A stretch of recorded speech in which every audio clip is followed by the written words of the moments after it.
vague. Vous savez, je pense qu'il y a beaucoup de communautés qui peuvent en souffrir. C'est les juifs et les musulmans quand il se passe un certain nombre de choses. C'est aussi les Roms, c'est parfois les personnes de couleur. Ça peut être les gens du voyage. Il y a vraiment des communautés qui sont exposées et aussi au gré des événements.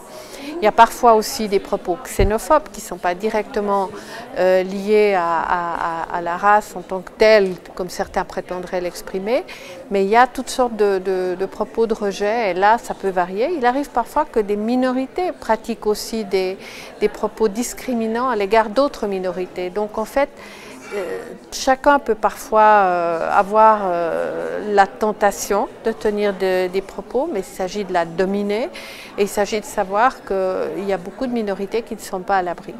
Très fortement lié aussi à ce qui se passe à l'extérieur.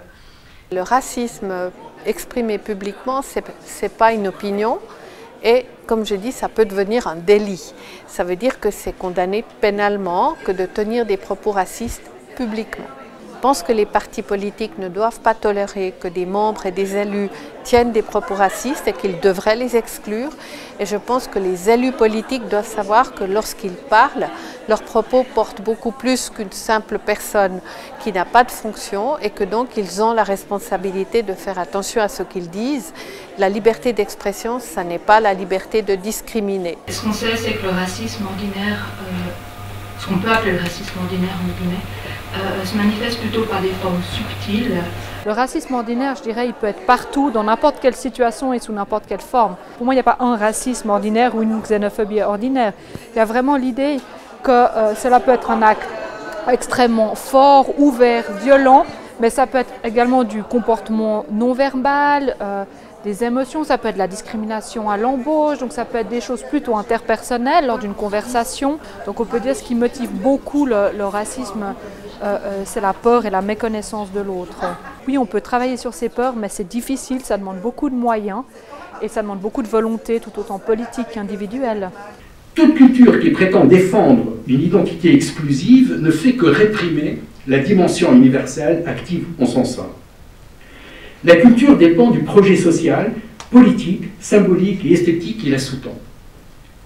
Certains la considèrent comme une structure ouverte et dynamique, fondée sur un esprit critique, sur la solidarité sociale et la dignité humaine. D'autres la verront ou la voient comme une pédagogie de soumission à l'autorité, comme un espace d'imposition de valeurs dominatrices, ou encore comme un instrument d'exploitation économique. Le racisme ordinaire, c'est assez difficile de définir parce que...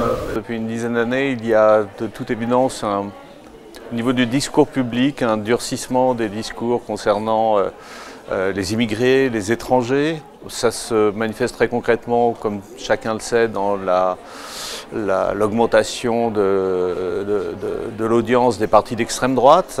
Il y a la nécessité pour ces partis de se construire des ennemis. Ce sont en général des ennemis qui viennent de l'extérieur.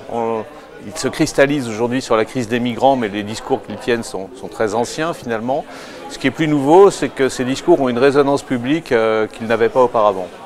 D'abord, je l'ai dit en termes de capacité électorale, mais aussi en termes de diffusion d'un ensemble de schèmes, d'idées, de concepts, à la fois chez des intellectuels qui sont devenus des intellectuels organiques de l'extrême droite, et ce phénomène est constatable partout en Europe, mais aussi dans un ensemble de mesures législatives, juridiques, policières aussi bien sûr, qui visent à réprimer plus spécifiquement les étrangers, notamment les étrangers non communautaires pour ce qui est de la France. La semaine contre le racisme est née au Québec en lien avec cette journée internationale. L'idée, c'est que, on le dit souvent dans ces thèmes de racisme, on prêche des convaincus. Et on a décidé au BCI qu'on allait se déplacer et qu'on allait à la rencontre de publics différents. L'idée, c'est qu'on sensibilise les gens, on informe, mais on les invite, on les oblige quelque part à s'inviter au débat. La question que les journalistes me posaient, c'était de dire, mais ce que vous faites là, vous avez fait une exposition, vous avez fait un débat, etc. Comment est-ce que vous pouvez savoir que ce projet-là ou cette action-là a un impact sur la population? Et j'avoue que j'étais toujours désemparée pour répondre, jusqu'à ce que je me rende compte qu'en fait, oui, il y a un moyen de le savoir. Et pour moi, un des indices, mais vraiment un indicateur sont les votations. Donc le défi, c'est de continuer à avoir des votations qui vont dans le sens d'un bien-être ensemble.